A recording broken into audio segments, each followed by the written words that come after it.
السلام علیکم ورحمۃ اللہ وبرکاتہ. الحمد للہ رب العالمین والصلاة والسلام علی رسولہ الامین ومن تبعهم بإحسان الی یوم الدین. اما بعد. نماز کے مسائل کے تعلق سے گفتگو کی جا رہی ہے. نماز کے طریقوں میں سے جو باتیں اب تک گزر چکی ہیں، قبلہ، نیت، تکبیر، اسی طریقے سے رفع الیدین کے تعلق سے تفصیلی گفتگو ہوئی. اب اس کے آگے کے مراحل ہم بیان کریں گے. چنانچہ اس کے بعد مرحلہ آتا ہے قیام کا، یعنی کھڑا ہونا. نماز میں کھڑا ہونا، نماز میں قیام کرنا یعنی کھڑے ہونا نماز کا رکن ہے. رکن اس عمل کو کہتے ہیں جسے چھوڑ دیا جائے تو نماز ہی نہیں ہوتی، بلکہ وہ رکعت یا پوری نماز دہرانی پڑتی ہے. رکن وہ عمل کہ اگر چھوٹ جائے تو نماز نہیں ہوگی، وہ رکعت یا پوری نماز اس کی وجہ سے دہرانی پڑے گی. کھڑے ہونے کی طاقت اگر ہے تو کھڑا ہونا فرض ہے، اور اگر معذور ہے، طاقت نہیں ہے تو رخصت ہے، چھوٹ ہے. چنانچہ عمران بن حسین رضی اللہ عنہ فرماتے ہیں، مجھے بواسیر کی شکایت تھی، بیماری تھی. میں نے اللہ کے نبی صلی اللہ علیہ وسلم سے نماز کے بارے میں پوچھا تو آپ نے فرمایا نماز کھڑے ہو کر پڑھو. اگر اس کی قدرت نہ ہو، کھڑے نہیں ہو سکتے تو بیٹھ کر پڑھو، اور اگر اس کی بھی طاقت نہ ہو تو کروٹ پر پڑھو. صحیح بخاری کی حدیث ہے. اس حدیث سے کئی باتیں معلوم ہوتی ہیں. پہلی بات، بیمار کے لیے بھی نماز چھوڑنا جائز نہیں، بلکہ جس طرح بھی ہو سکے نماز ادا کرنا فرض ہے. دوسری بات، جو شخص کھڑے ہو کر نماز نہیں پڑھ سکتا وہ بیٹھ کر نماز پڑھے، اور جو بیٹھ کر بھی نہیں پڑھ سکتا وہ کروٹ پر نماز ادا کرے. جس شخص کے لیے کروٹ پر بھی نماز پڑھنا ممکن نہ ہو وہ چت لیتے ہوئے یا جس طرح بھی ممکن ہو نماز ادا کر لے، حتیٰ کہ آنکھ کے اشارے سے. اگر کوئی اور طریقہ نہیں تو آنکھ کے اشارے سے اسے نماز ادا کرنی ہے، لیکن نماز ادا کرنی ہے. تیسری بات جو اس حدیث سے معلوم ہوتی ہے، کھڑے ہونے کی قدرت کے باوجود بیٹھ کر نماز پڑھنا جائز نہیں. آدمی کھڑا ہو سکتا ہے، اس کے باوجود بیٹھ کر نماز پڑھ رہا ہے یا کرسی پر نماز پڑھ رہا ہے، یہ جائز نہیں. اسی طرح جو شخص بیٹھنے پر قادر ہے کہ بیٹھ کر نماز پڑھ سکتا ہے، اس کے لیے کروٹ پر نماز پڑھنا جائز نہیں. یہاں یہ بات بھی یاد رہے کہ کھڑے ہو کر نماز پڑھنا یہ فرض نمازوں کے لیے ضروری ہے، ورنہ نفل نماز میں آپ اگر قدرت ہونے کے باوجود بیٹھ کر نماز پڑھتے ہیں تو بیٹھ کر نماز پڑھنے والے کو کھڑے ہو کر نماز پڑھنے والے سے آدھا ثواب ملتا ہے. نماز اس کی صحیح ہو جائے گی، نفل نماز، لیکن ثواب آدھا ملے گا. فرض نمازوں میں قیام کا حکم، کھڑے ہونے کا حکم قرآن مجید کے اندر اللہ رب العالمین نے بیان فرمایا. تو یہ کھڑے ہونے کی بات تھی. اس کے بعد ہے نماز میں ہماری نگاہ کہاں ہونی چاہیے. ہماری نگاہ کہاں ہونی چاہیے؟ نماز میں نگاہ کو سجدے کی جگہ رکھنا. سجدے کی جو جگہ ہے جہاں آپ سجدہ کریں گے وہاں آپ کی نظر ہونی چاہیے. چنانچہ عائشہ رضی اللہ عنہا فرماتی ہے کہ اللہ کے رسول صلی اللہ علیہ وسلم کعبہ میں نماز کے لیے داخل ہوئے، آپ کی نگاہ سجدے کی جگہ سے بالکل نہ ہٹی یہاں تک کہ آپ نماز سے فارغ ہو کر باہر تشریف لے آئے. پوری نماز میں آپ کی نگاہ سجدے کی جگہ پر تھی، صرف ایک جگہ جس کا ذکر آگے آئے گا. اس حدیث سے معلوم ہوتا ہے کہ نبی کریم صلی اللہ علیہ وسلم نے پوری نماز میں اپنی نگاہ کو سجدے کی جگہ پر جمائے رکھا، لہذا قیام ہو یا رکوع یا سجدہ ہو، ان تینوں حالتوں میں نگاہ کو سجدے کی جگہ ٹکائے رکھنا سنت ہے، مسنون طریقہ ہے. بعض لوگ قیام میں جب کھڑے رہتے ہیں آنکھیں بند کر لیتے ہیں، وہ سمجھتے ہیں کہ ایسا کرنے سے نماز میں دھیان جمع رہتا ہے، آدمی خشوع خضوع کی حالت میں رہتا ہے. لیکن یہ خیال غلط ہے. اگر ایسا ہوتا تو خود اللہ کے رسول صلی اللہ علیہ وسلم ہمیں اس کی تعلیم دیتے, خود بھی عمل کرتے. اللہ کے رسول سے بڑا خشوع خضوع والا تو کوئی اور نہیں ہے. جبکہ آپ کا طریقہ یہی ہے کہ نماز میں آنکھیں کھلی رکھی جائیں. کسی حدیث میں بھی آپ صلی اللہ علیہ وسلم سے نماز میں آنکھیں بند کر لینا ثابت نہیں ہے. بعض لوگ رکوع میں پاؤں پر نگاہ رکھتے ہیں, رکوع کی حالت میں جاتے ہیں تو پاؤں پر نگاہ رکھتے ہیں, اور سجدے میں آنکھیں بند کر لیتے ہیں, یا ناک پر نگاہ رکھتے ہیں. سجدہ کر رہے ہیں, ناک پہ نظر ڈالے رکھتے ہیں. یہ سب باتیں حضرت عائشہ رضی اللہ عنہا کی اس حدیث کے خلاف ہم نے ابھی پڑھی. سنت یہی ہے کہ پوری نماز میں نگاہ کو سجدے ہی کی جگہ پر رکھا جائے. ہاں, تشہد میں انگلی کے اشارے پر رکھنا چاہیے. تشہد جب کریں تو انگلی جس سے اشارہ کرتے ہیں اس پر نظر رہے گی. بعض لوگ نماز میں یہاں وہاں بھی دیکھتے ہیں. بعض لوگ کی عادت ہوتی ہے اوپر دیکھنا, نیچے دیکھنا, یا بعض لوگ اور زیادہ تو دائیں بائیں بھی دیکھ لیتے ہیں نماز کی حالت میں. یہ بھی غلط اور بہت بری بات ہے. حضرت عائشہ رضی اللہ عنہا فرماتی ہیں کہ میں نے اللہ کے رسول صلی اللہ علیہ وسلم سے نماز میں یہاں وہاں دیکھنے کے بارے میں پوچھا تو آپ نے فرمایا یہ وہ حصہ ہے جو شیطان بندے کی نماز میں سے اچک لیتا ہے. شیطان بندے کی نماز سے اچک لے جاتا ہے. صحیح بخاری کی حدیث ہے. یعنی جب نماز کی حالت میں بندہ یہاں وہاں دیکھتا ہے تو شیطان اس کی نماز کا کچھ حصہ چھین لیتا ہے. لہذا نماز میں نگاہوں کو آزاد چھوڑ دینا ٹھیک نہیں. آدمی نظر کہیں بھی دوڑائے مناسب نہیں, بلکہ اپنی نگاہوں کو اور اپنے دل کو نماز میں مشغول رکھنا چاہیے. تشہد میں نگاہ شہادت کی انگلی پر رکھنا, جیسا کہ ابھی ذکر ہے کہ تمام حالتوں میں قیام ہو, رکوع, سجدہ ہو, نگاہ سجدے کی جگہ پر, لیکن تشہد کی حالت میں نگاہ انگلی پر ہو. چنانچہ عبداللہ بن زبیر رضی اللہ عنہما ان رسول اللہ صلی اللہ علیہ وسلم كان اذا قعد للتشهد وضع كفه اليسرى على فخذه اليسرى واشار بالسبابه لا يجاوز بصره اشارته. کہ عبداللہ بن زبیر رضی اللہ عنہما فرماتے ہیں کہ اللہ کے رسول صلی اللہ علیہ وسلم جب تشہد میں بیٹھتے تو بائیں ہتھیلی کو بائیں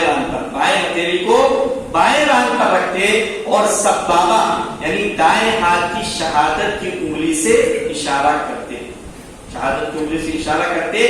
آپ کی نگاہ آپ کے اشارے سے آگے نہیں بڑھتی, یعنی آپ کی نظر انگلی ہی پر رہتی. صحیح بخاری کی بات, لا یجاوز بصره اشارته, آپ کی نگاہ آپ کے اشارے سے انگلی سے ہٹتی نہیں تھی, انگلی پر رہتی تھی. تو اس حدیث سے معلوم ہوتا ہے کہ تشہد میں سبابہ سے اس انگلی سے اشارہ کرنا چاہیے اور نگاہ کو سبابہ پر ٹکائے رکھنا چاہیے. بقیہ نماز میں سجدے کی جگہ نگاہ ٹکائے رکھنا سنت ہے, لیکن تشہد میں نگاہ کو اشارے پر ٹکائے رکھنا سنت ہے. نماز کے مسائل میں سے ہاتھ باندھنا بھی, کہ ہاتھ کہاں باندھے, کیسے باندھے.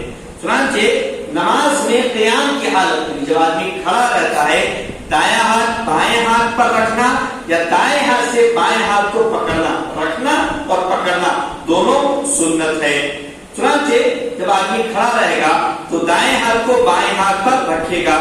سہل بن سعد رضی اللہ عنہ فرماتے ہیں کہ نبی کریم صلی اللہ علیہ وسلم کے زمانے میں لوگوں کو یہ حکم دیا جاتا تھا کہ آدمی نماز میں اپنے دائیں ہاتھ کو بائیں ہاتھ پر اپنی ذرا یعنی بازو پر رکھے. بازو یہاں تک, بازو یہاں رکھے نہیں رکھنا, دائیں ہاتھ کو بائیں ہاتھ پر رکھنے کا حکم دیا جاتا تھا. اس حدیث سے معلوم ہوتا ہے کہ نماز میں کھڑے ہونے کی حالت میں ہاتھ باندھنا چاہیے اور دائیں ہاتھ بائیں ہاتھ پر رکھنا چاہیے. حدیث میں بازو کے لیے ذرا کا لفظ آیا ہے. ذرا کوہنی سے لے کر درمیانے انگلی کوہنی سے لے کر درمیانے انگلی کے سرے تک کے حصے کو کہتے ہیں. یہاں تک یہ سرے تک کے حصے کو کہا جاتا ہے. بعض لوگ کھڑے ہونے کی حالت میں کوہنیوں سے بھی اوپر اپنے بازوؤں کو پکڑ لیتے ہیں. اوپر یہ کوہنی اس کے اوپر چلے جاتے ہیں. چنانچہ یہ صحیح نہیں, بلکہ دونوں ہاتھ اس طرح باندھے جائیں کہ ہتھیلیاں کوہنیوں سے اوپر نہ جائیں. ہتھیلی ہے کوہنی سے اوپر نہ جائے, کوہنی کے اندر ہی اوپر نہ جائے, یہ درست نہیں. نماز میں دایاں ہاتھ بائیں ہاتھ پر رکھنا یہ تمام انبیاء کی سنت ہے, صرف نبی کریم صلی اللہ علیہ وسلم کی نہیں بلکہ تمام انبیاء کی سنت ہے. نبی کریم صلی اللہ علیہ وسلم نے فرمایا کہ ہم انبیاء کی جماعت ہیں, ہمیں حکم دیا گیا ہے کہ ہم افطاری میں جلدی کریں, سحری میں تاخیر کریں اور نماز میں اپنا دایاں ہاتھ بائیں ہاتھ پر رکھیں. اس حدیث سے بعض ایسی حدیثیں جن میں ہاتھ پر ہاتھ رکھنے کے علاوہ ہاتھ پکڑنے کا بھی ذکر ہے, ہاتھ پر ہاتھ رکھنا اور ہاتھ پکڑنا, تو حدیثوں میں ہاتھ پکڑنے کا بھی ذکر ہے.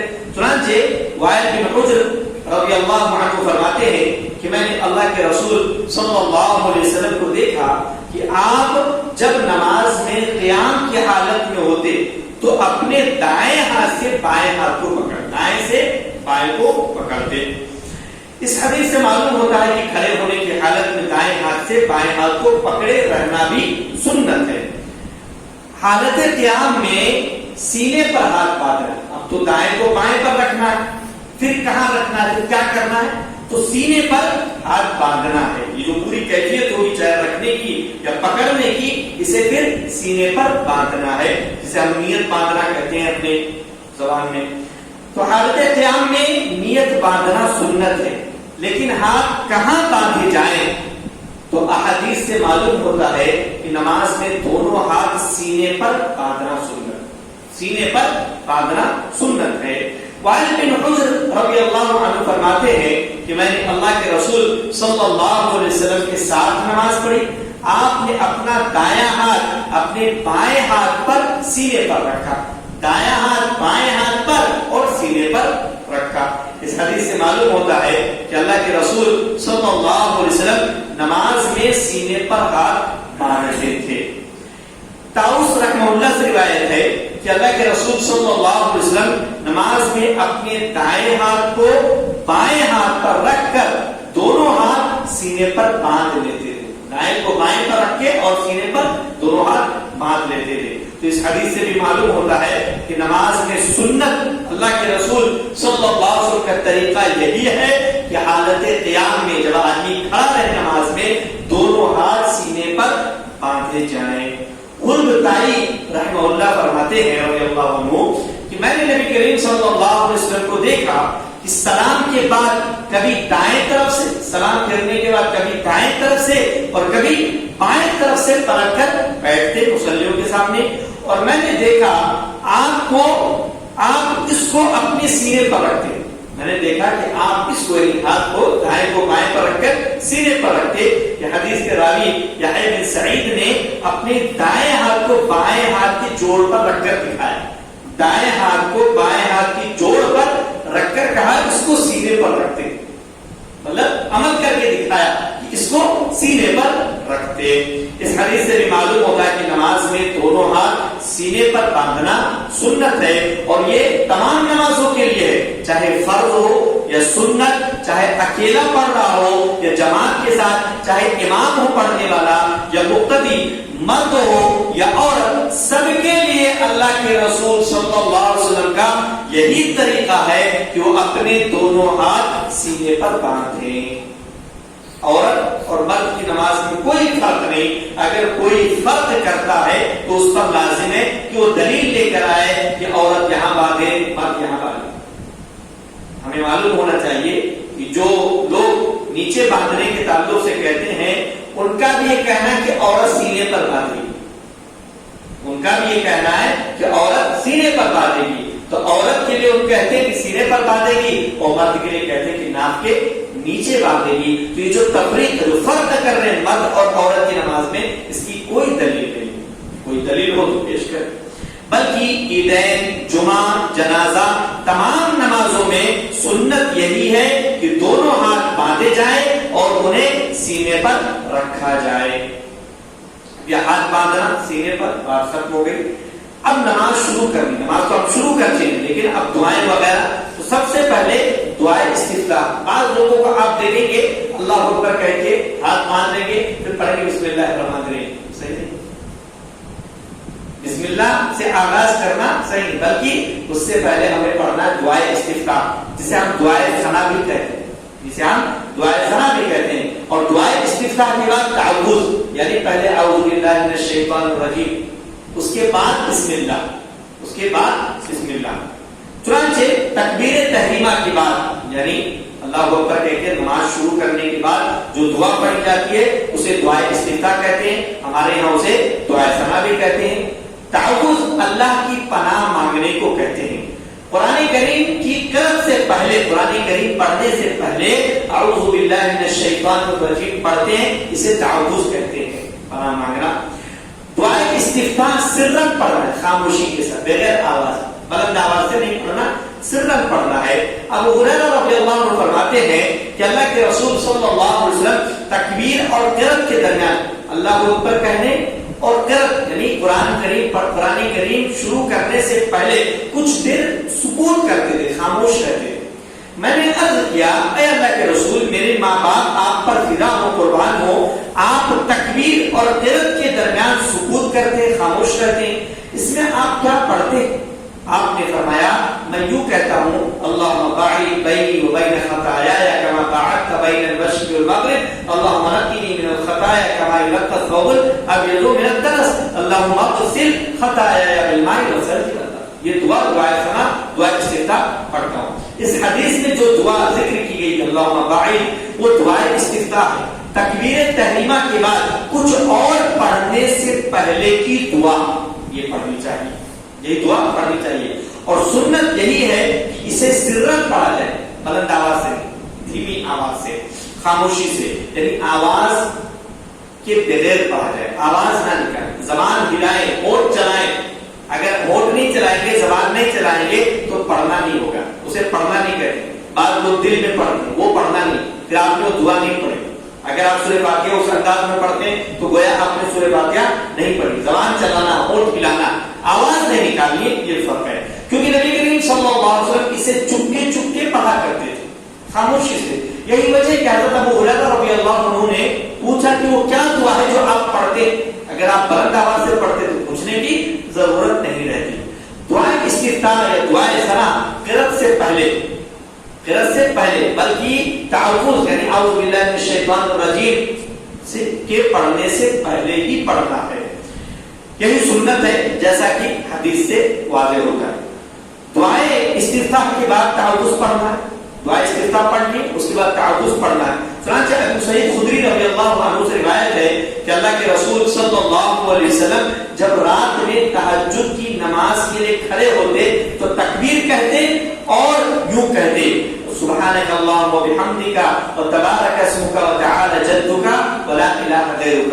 اتنا جو میں نے پڑھا یہ بھی دعائے استفتاح ثنا، اس کو پڑھیں اللہم باعد یا اس کو پڑھیں یا اور بھی نبی کریم صلی اللہ علیہ وسلم سے ثابت شدہ دعائے استفتاح یا دعائے ثنا ہے، ان میں سے کسی کو بھی آپ پڑھ سکتے ہیں. تو یہ پڑھنے کے بعد آپ پڑھتے اعوذ باللہ السمیع العلیم من الشیطان الرجیم من ہمزہ ونفثہ ونفثہ. دعائے ثنا کے بعد تعوذ پڑھتے استعاذہ کرتے ہیں. اس حدیث سے معلوم ہوتا ہے کہ نماز میں یہ دوسری دعا بھی استفتاح یعنی ثنا کے طور پر پڑھی جا سکتی ہے. سبحانک اللہم و بحمدک و تبارک اسمک و تعالی جدک و لا الہ غیرک، اس کو بھی پڑھی جا سکتی ہے دعائے ثنا کے طور پر.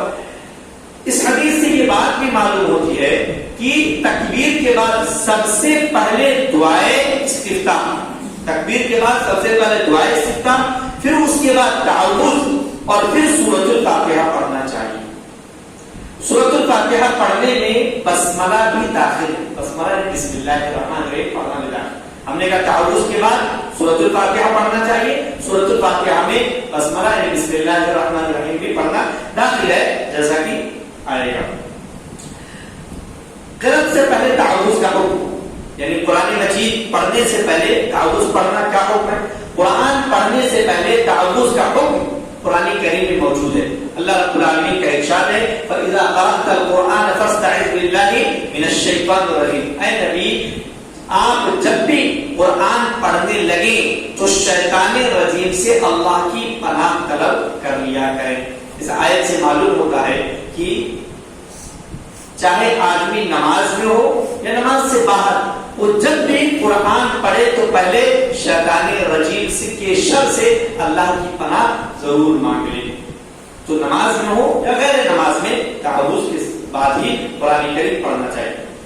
تعوذ میں اعوذ باللہ من الشیطان الرجیم کہنا، کیا یہی کہنا ہے یا اور کچھ کہہ سکتے ہیں یا کیا بہتر ہے؟ چنانچہ حدیث کے اندر ہے تعوذ یعنی شیطان کے شر سے پناہ مانگنے کے لیے مختلف الفاظ حدیث میں آئے.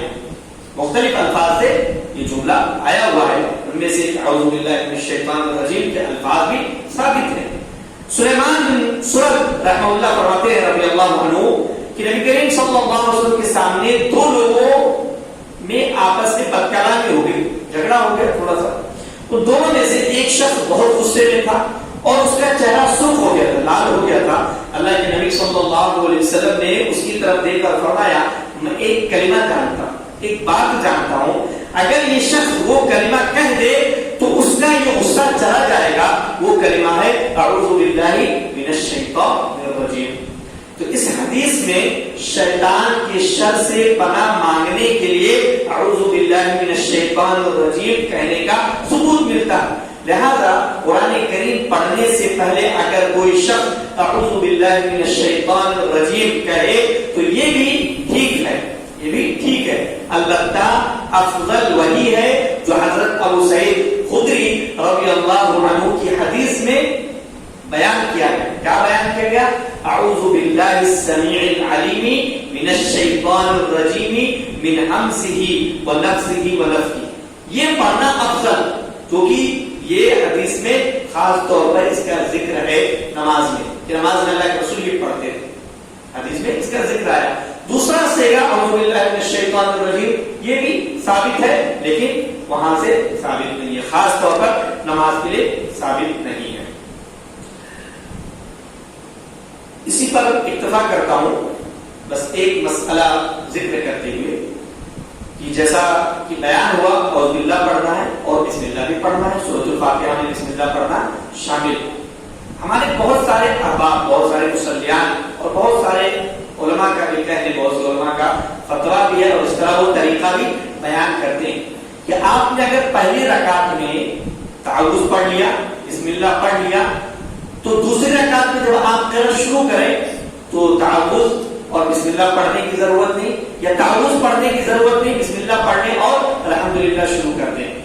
لیکن راجح بات یہ ہے کہ ہر رکعت میں آدمی مصلی تعوذ پڑھے اور بسملہ، تعوذ اعوذ باللہ السمیع العلیم من الشیطان الرجیم من حمزہ ونفثہ ونفثہ، یا اعوذ باللہ من الشیطان الرجیم یہ پڑھ لے اور بسم اللہ پڑھ کے سورۃ الفاتحہ پڑھے ہر رکعت میں. کیوں؟ کیونکہ یہ قاعدہ ہے تجوید کا، قرآن کریم کی قرأت کا بھی، کہ جب فاصلہ ہو جائے اور نئی قرأت شروع کریں تو آدمی اگر گفتگو کر لیا، کچھ ہو گیا، فاصلہ ہو گیا تو نئے سرے سے قرآن کریم پڑھ رہا ہے، تو اس کا مطلب وہ نئے سرے سے قرآن پڑھ رہا. اب نئے سرے سے جب قرآن پڑھ رہا تو اسے دوبارہ تعوذ اور بسملہ کی ضرورت ہے. اور ظاہر سی بات ہے ہم نے پہلی رکعت میں قرأت کے بعد، قیام کے بعد رکوع کیا، دو سجدے کیے، دعائیں پڑھی، کافی فاصلہ ہوا، کافی نئی چیزیں آ گئی ہیں. قرأت اور پہلے قرأت اور دوسری قرأت کے درمیان فاصلہ ہو گیا. تو اب جب ہم دوبارہ دوسری رکعت میں قرأت شروع کریں گے تو ہمیں چاہیے کہ ہم تعوذ پھر سے پڑھ لیں اور بسملہ پڑھ کر سورۃ الفاتحہ کی تلاوت کریں. اس بات کو شیخ الحدیث عبید اللہ رحمانی مبارک پوری رحمۃ اللہ علیہ نے امام شوکانی کی کتاب نیل الاوطار کے حوالے سے ان کی کتاب فتاوی شیخ الحدیث میں موجود ہے. تو راجح یہی ہے کہ ہمیں ہر رکعت میں تعوذ اور بسملہ کرنا چاہیے. اسی پر اکتفا کرتے ہیں. اللہ رب العالمین سے دعا ہے کہ ہم تمام لوگوں کو سنت کے مطابق نماز پڑھنے کی توفیق عطا فرمائے. آپ نے فرمایا کہ جو شخص چلتا پھرتا ہے تو قیام مطلب اگر کھڑے کے قیام پہلے کرنا پڑے گا، اس کو بیٹھ کے ڈائریکٹ نہیں پڑھ سکتا ہے، تو ایسے شخص کی نماز بہت جائز ہے، وہ نماز قبول ہوتی ہے. جو کھڑا ہو سکتا ہے اس پر لازم ہے کہ وہ کھڑا ہو. ہم یہ نہیں دیکھ رہے وہ چلتا پھرتا ہے، نہیں، وہ جانتا ہے، وہ شخص جانتا ہے کہ وہ کھڑا ہو سکتا ہے. جو کھڑا ہو سکتا ہے اس پر لازم ہے کہ وہ کھڑا ہو کر نماز پڑھے. اگر کچھ دیر کھڑا ہو سکتا ہے تو کچھ دیر کھڑا ہونا ہے. کوئی شخص مثال کے طور پر 2 منٹ کھڑا ہونا ہے، لیکن 2 منٹ نہیں کھڑا ہو سکتا، لیکن 30 سیکنڈ کھڑا ہو سکتا ہے. تو وہ 30 سیکنڈ کھڑا ہو، جتنی طاقت ہے اس کے بعد بیٹھ جائے. فاتقوا اللہ ما استطعتم، جتنی طاقت ہے اتنا اللہ سے ڈرو. جتنی آدمی کے پاس استطاعت ہے اللہ کے احکامات پر عمل کرنے کا اتنا عمل کریں گے، اس کے بعد چھوڑ دیں.